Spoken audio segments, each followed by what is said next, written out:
Apakah kalian telah mengetahui ikan itu termasuk hewan yang seperti apa?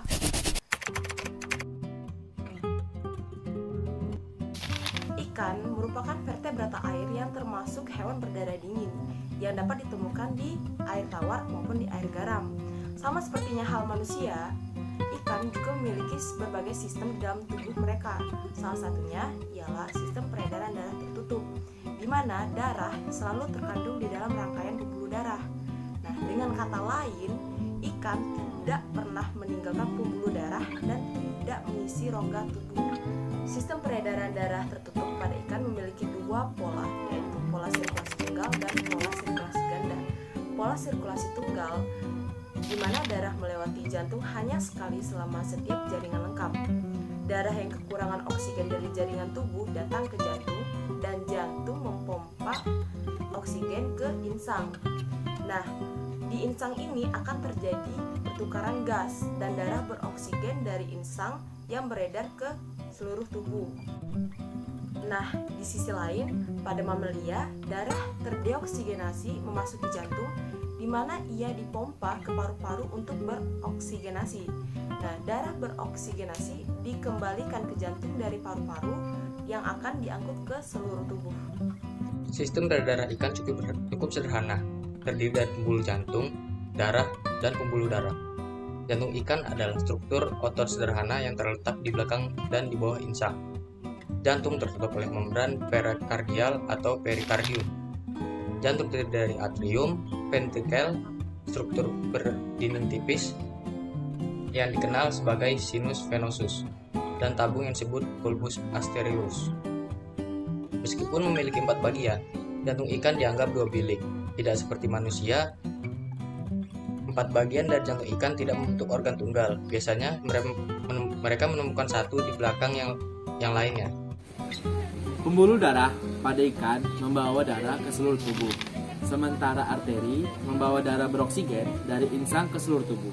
Pembuluh darah terdioksigenasi kembali dari berbagai bagian tubuh ke jantung. Arteriol adalah arteri kecil yang berdinding tipis berakhir di kapiler, sementara venula adalah vena kecil yang berlanjut dengan kapiler. Kapiler adalah pembuluh mikroskopis yang membentuk jaringan yang disebut capillary bed, di mana darah, arteri, dan vena saling terkait. Kapiler memiliki dinding tipis yang memfasilitasi difusi, suatu proses di mana oksigen dan nutrisi lain dari darah arteri yang ditransfer ke dalam sel. Pada saat yang sama, karbon dioksida dan limbah bahan pindah ke kapiler. Kapiler mengandung darah terdioksigenasi yang mengalir ke vena kecil yang disebut venula, yang pada gilirannya mengalir ke vena yang lebih besar. Vena membawa darah terdioksigenasi ke sinus venosus yang seperti ruang koleksi kecil. Sinus venosus memiliki sel-sel pacu jantung yang bertanggung jawab untuk memulai kontraksi, sehingga darah tersebut akan dipindahkan ke dalam atrium berdinding tipis yang memiliki sangat sedikit otot. Atrium menghasilkan kontraksi lemah sehingga mendorong darah ke ventrikel. Ini menghasilkan tekanan yang cukup untuk memompa darah ke seluruh tubuh. Ventrikel memompa darah di dalamnya menjadi bulbus arteriosus atau ruang kecil yang memiliki komponen elastis. Sementara bulbus arteriosus adalah nama ruang pada telos. Struktur ini dikenal sebagai conus arteriosus pada elasmobranch. Fungsi utama dari struktur ini adalah mengurangi tekanan nadi yang dihasilkan oleh ventrikel untuk menghindari kerusakan pada insang yang berdinding tipis. Insang merupakan organ pernapasan utama ikan. Mereka memfasilitasi pertukaran gas, yaitu penyerapan oksigen dari air dan penghapusan karbon dioksida.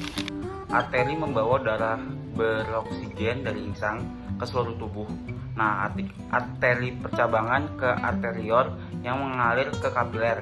Nah, di mana darah arteri menjadi darah vena karena pasokan oksigen dan nutrisi lainnya ke sel dan menyerap karbon dioksida dan bahan limbah.